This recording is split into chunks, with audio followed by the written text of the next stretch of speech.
discussion, we have Mr. Kishore Hirani, CIO of Amara Raja Group, Mr. Anshuman Singh, Senior Director, Product Management, Barracuda, Mr. Narendra, Vice President, Global Head, CIO Infosys, Mr. Atanu Roy, Group CIO of Biocon Limited, Mr. Dhaval Pandya, Corporate CIO of Piramal Enterprises Limited, and Mr. Anup Purohit, Global CIO of Wipro Limited. This session will be moderated by Mr. Avinash Velhal, Group CIO APAC, Atos International. With a huge round of applause, may I please welcome all our panel members and the moderator on the stage, please.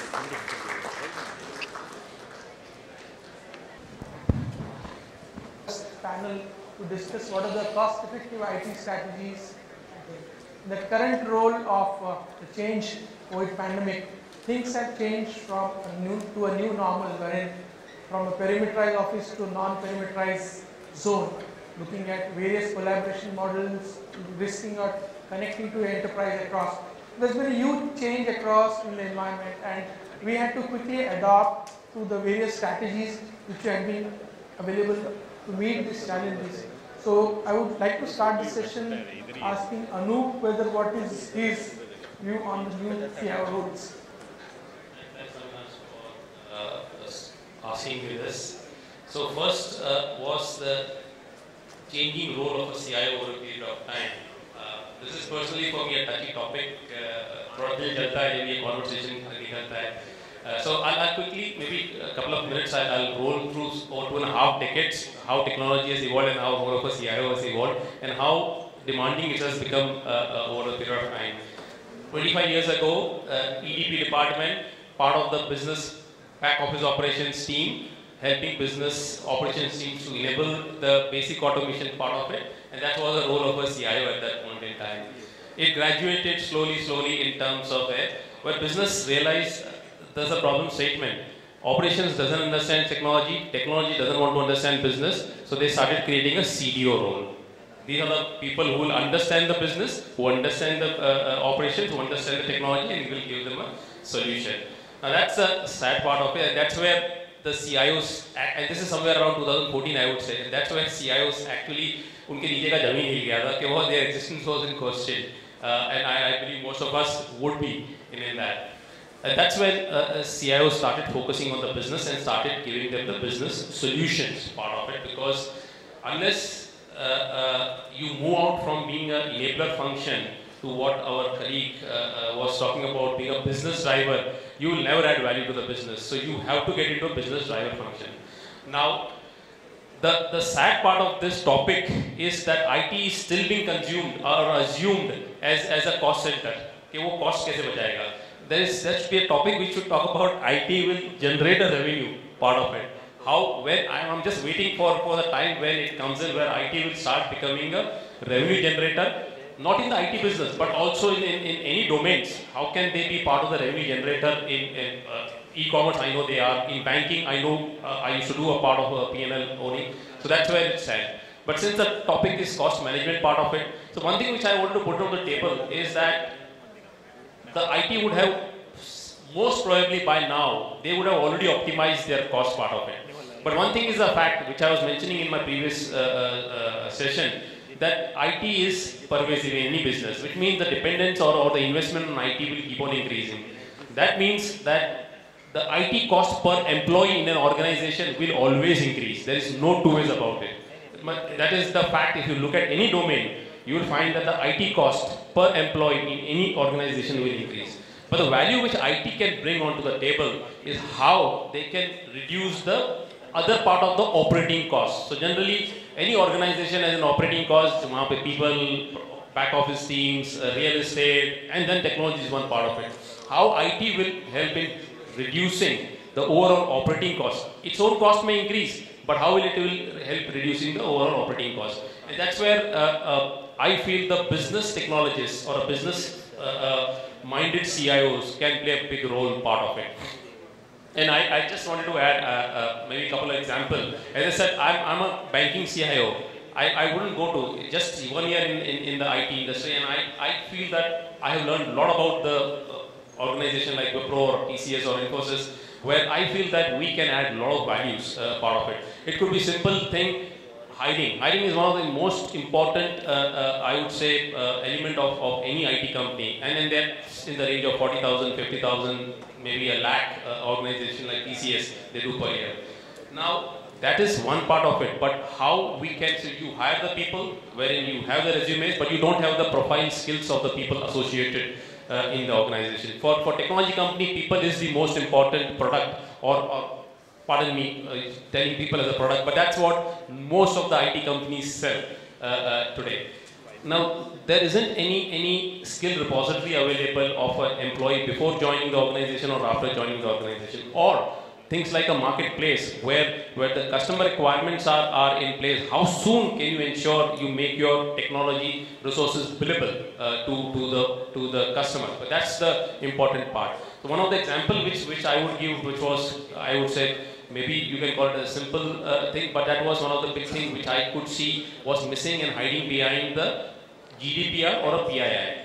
At least I could sense one of the cases wherein the personal skills of an employee was considered as a PII, and you can't run an AI/ML algorithm to match the deployment requirement of a customer to the resumes of the people you have on the bench, a part of it. Now that was a little bit of a weird thing I could sense. So the simple thing was you run your algorithm, you parse the resume, you match this portion, and you will be able to quickly add value to the business by ensuring the resource become billable very next moment it is available on the bench as soon as there is a requirement. So that's something which, Avinash, I feel IT should be tasked more on helping business to reduce their other costs, not their own costs. Absolutely. Own costs, obviously, it will be whether you do an automation platforms or you do a kind of I would say, there are areas, I'm just wanting to share one example over here, is in any organization you will find that most of the people call those people as a pujari, because they feel that to reach the customer you have to go through these people. So the way I look at it, if you have an AI/ML data lake kind of a platform available wherein you can build the business logic, you don't need any intermediary. You can do a lot of value add to the business. So that's where I feel the business technologies will add a lot of value by helping business to grow, by helping business to reduce their costs and improve efficiencies and compliances in their business operation. That's what I feel. So to summarize in a sentence, maybe the business outcomes and business insights are more important today in technology rather than your technology per se. So, going from an IT service, maybe I would ask Atanu for manufacturing, pharmaceutical.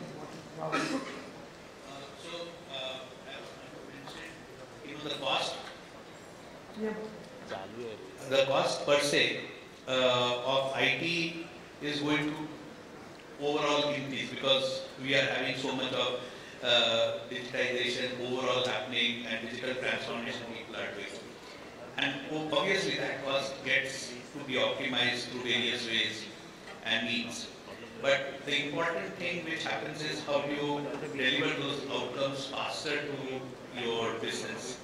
And from a manufacturing, and if more specifically if I look at pharmaceutical industry, whereas banking and e-commerce, these have been early adopters of technology and those are digitally more native and they run on technology. But manufacturing or pharmaceutical type of organizations, these are digital or technology is going to be more as an enabler. But however, in today's context, they are major drivers of business outcomes, and that needs to be. We had it suddenly came. So forecasting of demand of remdesivir or itolizumab, these type of products which were used in the second wave, no one could have forecasted. In month of March, there was hardly any need of these medicines, and in April it suddenly increased. So, with whatever limited supplies of raw materials you have, can you scale up production? And that is where, analytics, which can be used to scale up production and improve productivity, plays a role in getting those business outcomes, and that was achieved last year. How we conducted clinical trials where patients could not come how do you ensure that drugs are launched in time. So these are where the technology and digital solutions are making things possible which would not have been possible earlier, as well as reducing the cost of operations. Like for example, clinical trials cost got significantly decreased because we were now able to do clinical trials in a hybrid model. The productivity got increased of the manufacturing, the examples which I talked about with limited raw materials, how do you scale up production, using a lot of advanced analytics, and that is started delivering much of the business outcomes. So what I am seeing here is that digital transformation and digital solutions, primarily in the value chain and in the manufacturing type of operations, is being used to increase productivity of operations, reduce energy costs significantly using things like advanced analytics. So, like for example, we are taking data from chillers, we are taking data from all utility equipment, and we are able to optimize the utility usage significantly. So, significant amount of cost reduction is happening. Productivity is improving, supply chain efficiencies are improving, more accurate demand sensing. So the business outcomes are being achieved through effective usage of technology, and that is going, that is increasing. And if you reflect on what Anup said in the beginning on the digital transformation, how process-led or business outcome-led transformation, and that is what we are doing in pharma and more so in the manufacturing organizations, which is actually reducing the overall cost of operations and increasing productivity significantly. So what I hear from you is mostly the analytics part and the digital solution has helped your manufacturing, as well as the collaboration model and hybrid working has helped in most of clinical trials. Operations. So look very fancy, but we have seen these things in operations. Can you run a factory from home? Can you run a machine from home? So normally in pharma we will not like to do that. But because there was COVID and we had the technologies in place, we can run a reactor from home. Because, and we hear of fancy words like metaverse, that I can create a virtual image of it, but all with augmented reality and all. I can have a reactor, I can see it from home. But even simple things like getting the data through an IoT hub, and I can use a mobile phone to run a reactor when I can't go to the factory is a big thing. So these all remote working technologies, it is not only remote collaboration, or doing a Teams meeting or things like that, but ability to run operations from home is actually a big thing, transformation. So in this context, with the HIPAA compliances, are there any relaxations in terms of the industry? So, not HIPAA is not relevant to pharma, that is more for FDA, but there is no relaxation, but we are governed by US FDA, so regulatory norms like 21C are part 11 and different countries have that stuff. So these are very secure. So it is. Coming back to Narendra, looking at Infosys, such a large variety with multi-domain customers, how have you managed to do this? So I think I'll answer this question in a slightly different way. So what is changing role of CIO? So we all know, I mean, Mark Anderson said in the 80s that software is eating the world, and we have this presentation that we are eating software and so on. So basically the point is that software or technology is the key thing. So which fortunately is in our domain. So that's one part. So that's, we are in a sweet spot. Now we all know that actually it is always a person with multi-skill always succeed in life. And we know there may be the best doctor in the world, but if he is very, to the point, and then nobody likes that doctor. But so the doctor who is very, very nice, spends time with the patients, etc., is a doctor who is very, very successful. Because because you are not just treating a machine, we are not machine, we are human beings, so we need to be treated in a particular way. So always a person who has multi-skill is the one who succeeds. Now that we are in a sweet spot of technology, what are the other skills that are required? Number, of course, we all know, business skills are required. Ability to influence are required. Ability to understand and look at future as to what all problems are not even there. There are problems which are very, very evident today, but what future problems, which Atanu talked about, right? Can we run everything run a factory from home? Work from home is one thing, but running a factory from home. What are the other things that we can, and I think today only we can think of such problems or solutions to these problems, because what technology can do, we understand it better. And if you add some other set of skills, I think that the good part is, and there lies the answer in your question. What role we can play today? Even so, for example, we can still live in, say, maybe in 1800 something, and then we think we can do something, so nothing is going to happen, right? So the situation or the environment also has to be supportive of that. And today, I think that environment exists, and we have so many proliferation of CDO, CTO, and all that. These are all actually kind of appreciating the role, important role that a technologist can play.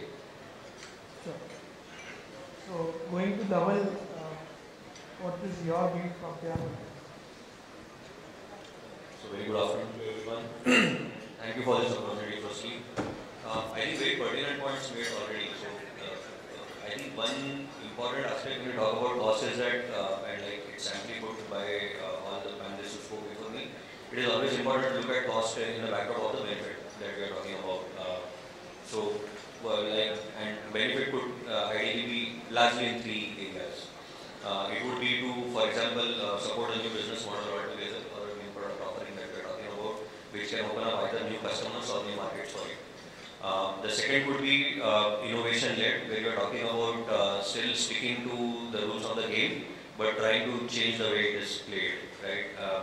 And the third is the lights on kind of things, where we are talking about day-to-day operations and things like those. And the impact that cost has, or the impact or the value that can be delivered by each of these, that's where the way cost is looked at should be, it should be looked in that light. For example, if you're talking about day-to-day operations, it's important to have a business case in place as to what you're trying to achieve at the end of the day, and possibly even if it means going with the least cost option, I think that's a fair option to take. When you're talking about innovation, by nature it tends to be iterative. So you have to be open to be able to drop it at a point in time and move on and try something else. So maybe cost is not the best lens to look at that point in time. You need to have an eye on, for example, the time to value that it will create. So possibly something like NP or IRR becomes a better way of looking at it. And last is, when you're talking about a new business model altogether, the question that needs to be asked is, would you rather not do it? And then cost, I think, is then becomes same material. Obviously, no one has infinite resources to deal with, but it needs to be looked in at that light. And that's where I think the business leaders today turn to IT to say that, okay, how are you looking and where can you go beyond the brief? For example, can you identify the blind spots that we are not seeing? Or can you help us open a new perspective altogether? That's the validation that is expected from IT today. And like it was rightly said in the presentation that happened before, you're looking at a strategic partnership here. So by nature, strategy is a level above tactical, right? So you need to think beyond cost in certain aspects and look at it in that point of view. And fortunately, what the pandemic has done is that it has opened up the way people think about IT and the way people think about the digital can make a difference. And it's no longer a CFO's call to say that, okay, whether it means whether you go ahead with whether said outlay or not, the business steps in to say that, okay, this is something that we want to do. For example, our financial services business, it continuously looks at, for example, how can microservices be adopted better and better to be able to reach more customers or open to new markets where your offering is embedded into a part of the offering that someone else is giving. So the entire ecosystem-led model that we are talking about. But like Atanu said, if you look at something like a pharma, which tends to be a little laggard in terms of the technology adoption and digital innovations, but still there are things like, for example, digital twin that people are talking about. to say that, okay, for example, can I predict the way my equipment is going to behave? Can I streamline it better? Can I draw that draw that last ounce of juice that operational efficiency has to offer? So that's where innovational, it's a completely innovation-led initiative, and that's where investments are happening. And the last bit is, for example, the quality part, which there is absolutely no way you can't do it. But it is something that that is more the regulatory and compliance, and you would not want to go and invest in very fancy technologies. And you're okay doing that. So it's important to benchmark also somewhere as to where the world is moving, and then understand as to whether you are how you are pegged against them, and whether you need to make any those corrections. So like Anup was mentioning, you need to make the complex process outcomes should be benchmarked to your processes and things. Coming to Kishore, would you like to add on to this? Thanks, Avinash. I think Anup made a good point that with this digital coming in, the role, the CIO role has got a completely new lease of life. The infrastructure, the ERPs and the security is all given. It is kind of assumed it's all done. But in terms of digital, we have become from a business enabler to be the business actually. We in our case, have done many things in terms of, for example, we are a product company, but we have come up with energy as a service models using IoT. We have done a lot on the shop floor, where we have created an IoT studio in the plant, so that the shop floor people can come and see and experience the various IoT technologies that are possible, and then brainstorm on the use cases.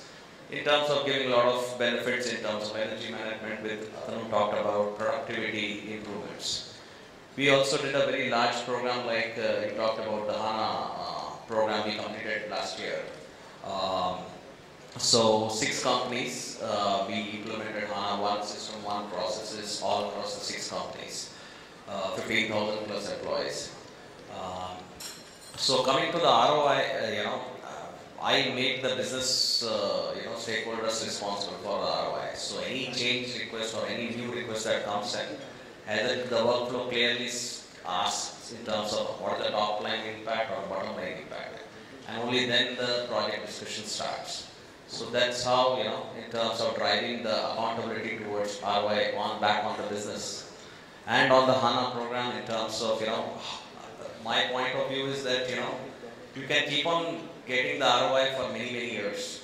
So we still track the ROI every year because these programs cost huge. So how are we getting the ROI year over year?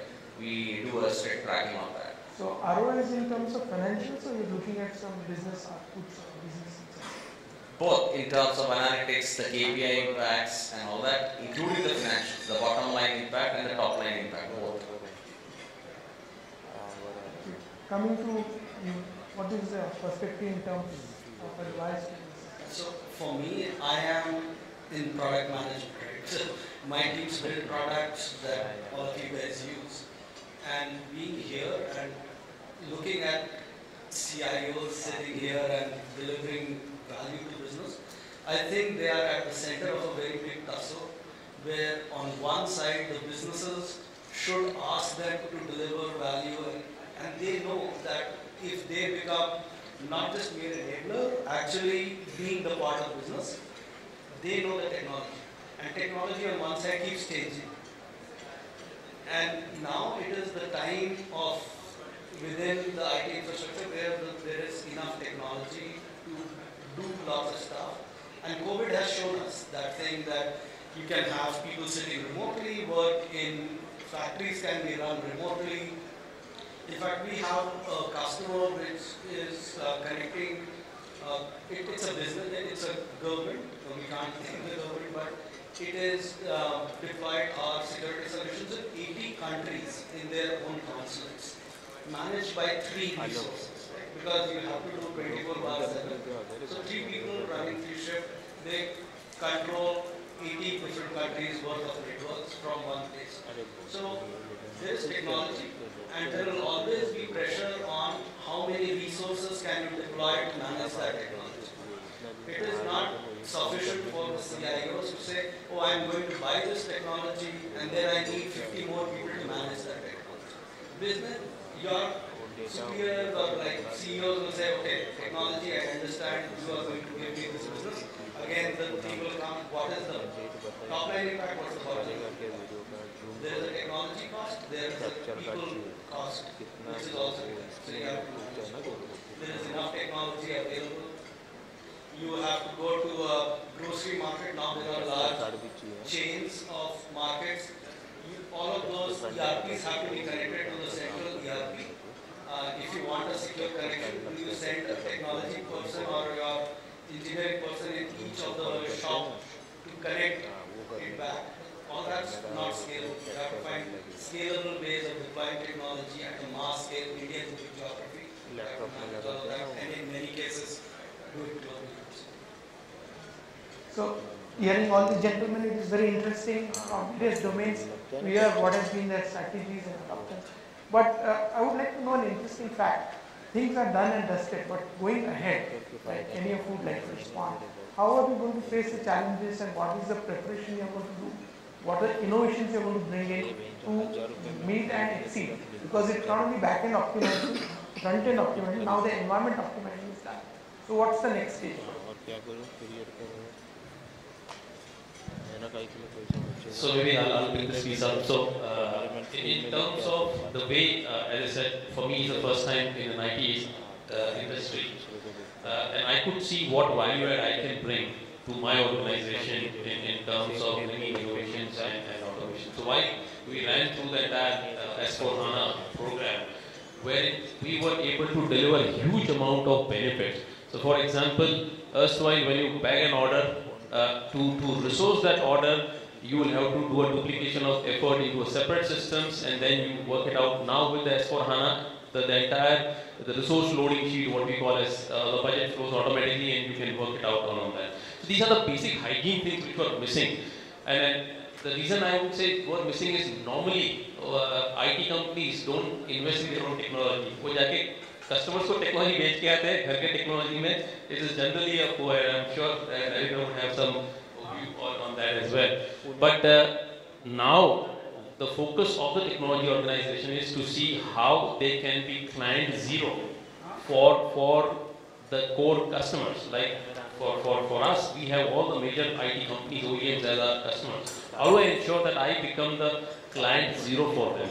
So that I become a showcase for the end customer when I have to deliver something, when businesses sell something to the customer. So that's another area where we are focusing upon, wherein at least my organization, which is, I have rebranded my organization. I don't call my organization as a technology organization. I call it my organization as a business integrated technology solutions. But that's what I believe.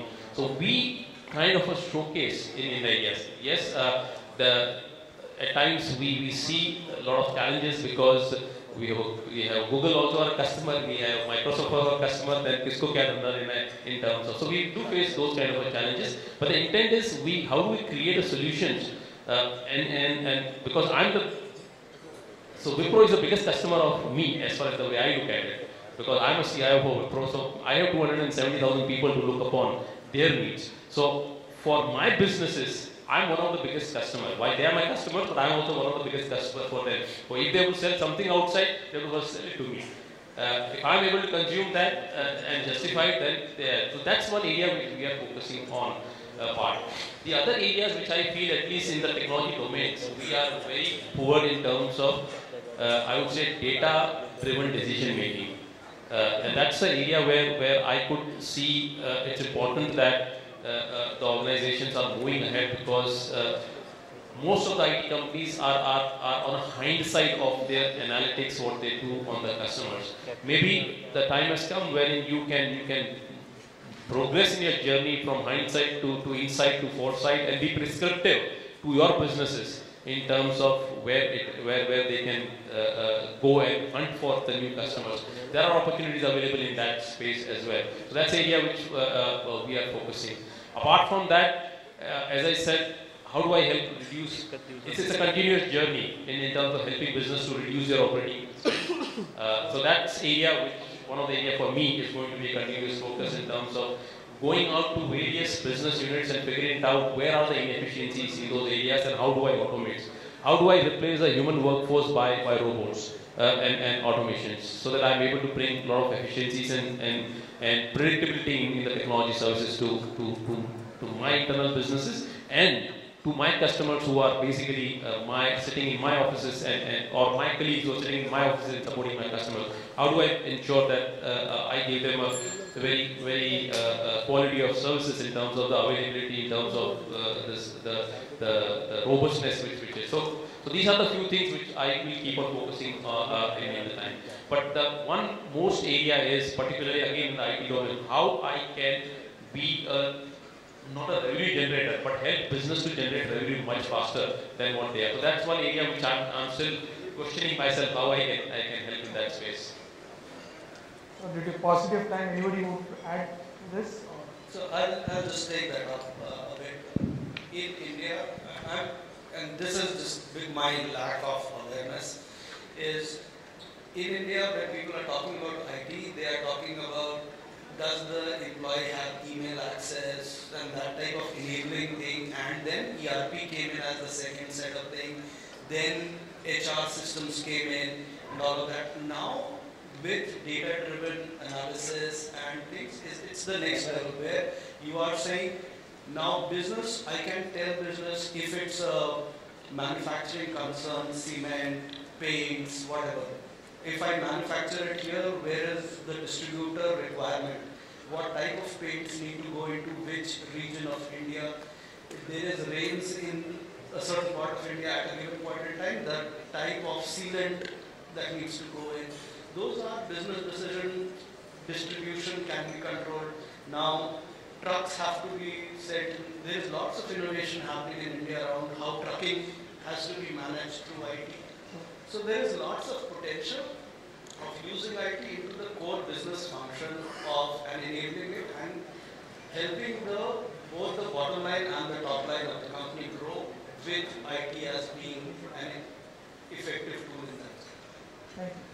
Narendra, So, in terms of what next, definitely AI, not just from microprocessing or all the other business use cases, but we are also using AI code generator, and that has a great potential.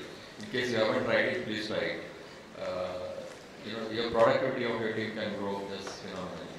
Metaverse is another thing we are trying out, and hopefully we'll have some good use cases, because it's an evolving field. We really don't know what kind of use case is really going to make an impact. But again, as an organization, we need to keep dabbling with various technologies, because you never know which one is going to be the next one, which can give you that competitive advantage. Of course, it's a small window, but you need to keep doing it.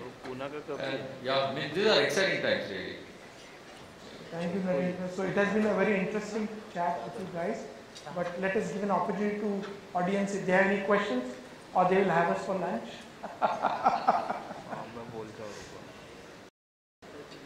Any questions? Very hungry.